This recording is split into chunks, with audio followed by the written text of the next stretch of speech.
The skin necrosis that they each suffered as a result of their surgery led to them having a number of corrective procedures.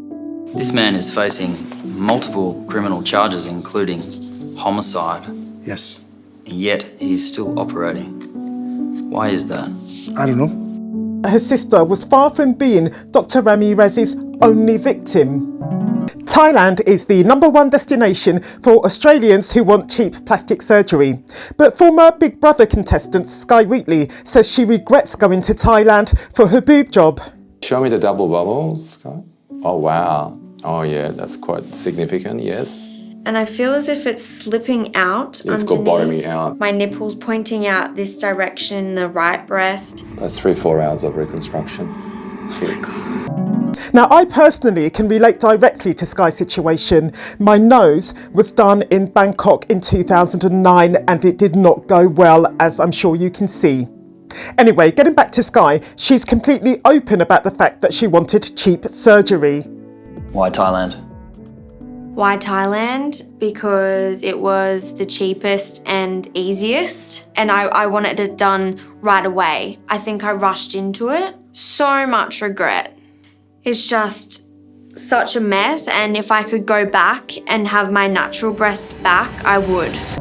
60-year-old Jackie Wicks and her 36-year-old daughter Tracy Visagi expected to return from Turkey, where in 2022 they went for cosmetic surgery to their body with body confidence and satisfaction. Just explain to us why you wanted to get this surgery, both of you first. Well, I think initially my daughter had decided she was going to have this mummy makeover because she'd lost 5 stone in weight. And it was only a few weeks before she went that I thought, well, if I'm going out there anyway with her, Yeah. I might as well take advantage and have surgery myself. Not because it was just a case of having surgery, but because I felt I needed it. And I just needed a confidence boost. The skin necrosis that they each suffered as a result of their surgery led to them having a number of corrective procedures back in the UK, where they're from. Every year, thousands of Brits go to Turkey for hair restoration surgery, cosmetic dentistry, a nose job, breast augmentation and other cosmetic procedures. In the UK, Jackie's tummy tuck would have cost her £10,000, £6,000 more than it cost her in Turkey. The $5,700 that Tracy paid for her mummy makeover in Turkey is less than half what it would have cost her to have it done in the UK, which would have been, she says, £13,000. What was the main driving force in going over there? Was it financial? Was it waiting list? It was financial. Cost, yeah. So what's the difference? Half the amount. Yeah. So in the UK it would have been how much? I think it was 13,000 I'd got quoted in For the you, UK. For yeah. me. And mine was 10, but I paid 4. Yeah, it is. And I paid 5,700. With hindsight, however, both Jackie and Tracy say that they wish they had had their cosmetic surgery in the UK. What would you say to anybody thinking about getting cosmetic surgery abroad now? Don't do it. Don't do it, I'd have absolutely waited not. if I'd have known now. You would have had it in the UK, would you? Yeah, absolutely. I would have waited and 100%. saved up. A few hours after her liposuction procedure, 52-year-old mother of 5, Roseanne Falcon from California, complained that she couldn't breathe properly. Unfazed, Roseanne's surgeon gave her some medication for anxiety and then left the hospital. Roseanne had travelled from California to Mexico for her surgery. It was done by a surgeon endorsed by the Mexican government itself in a drive to promote medical tourism.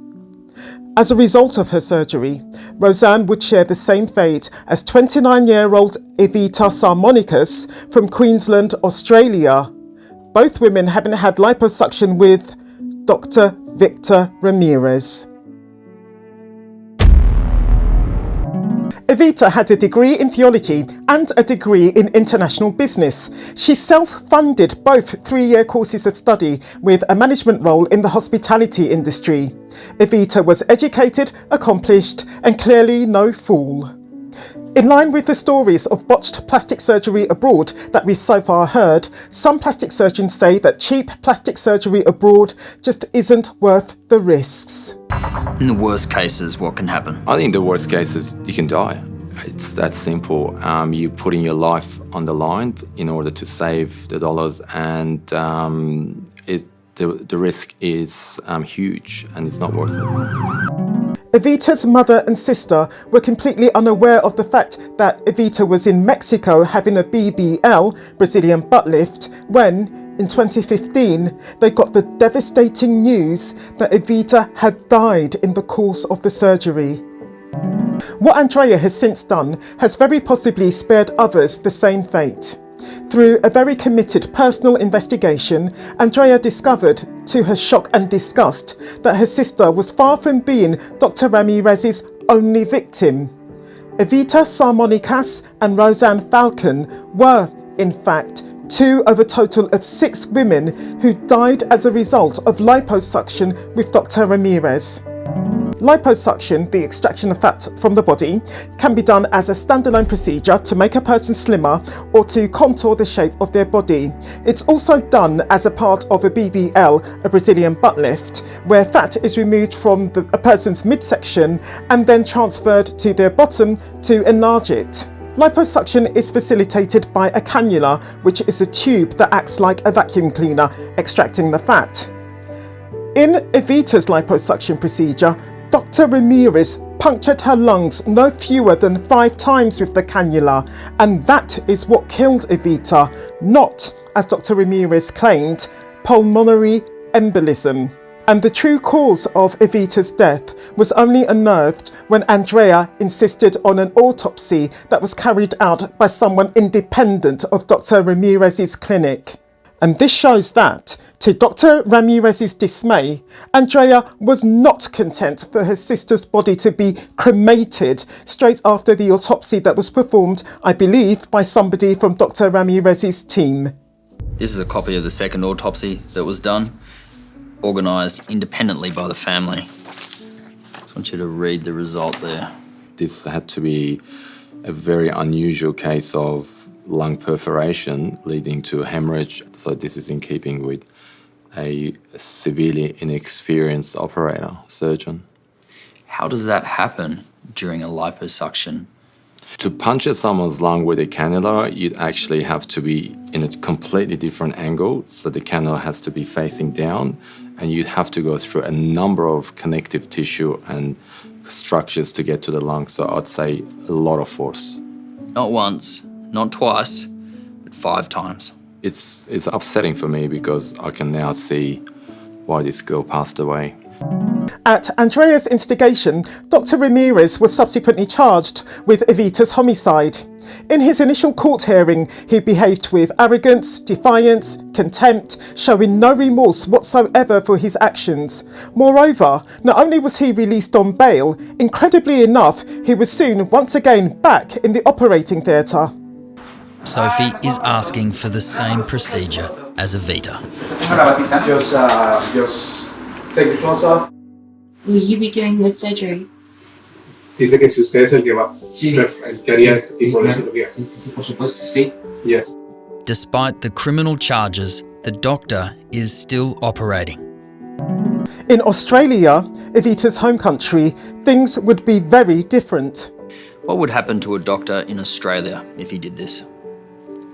He would be charged with manslaughter. He'd lose his license to practice medicine and much more. Dr. Ramirez is clearly a source of embarrassment to other plastic surgery professionals.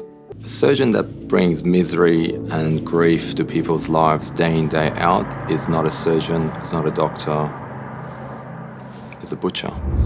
The Mexican Health Department agrees that Dr. Ramirez should, as a minimum, be disqualified from practice.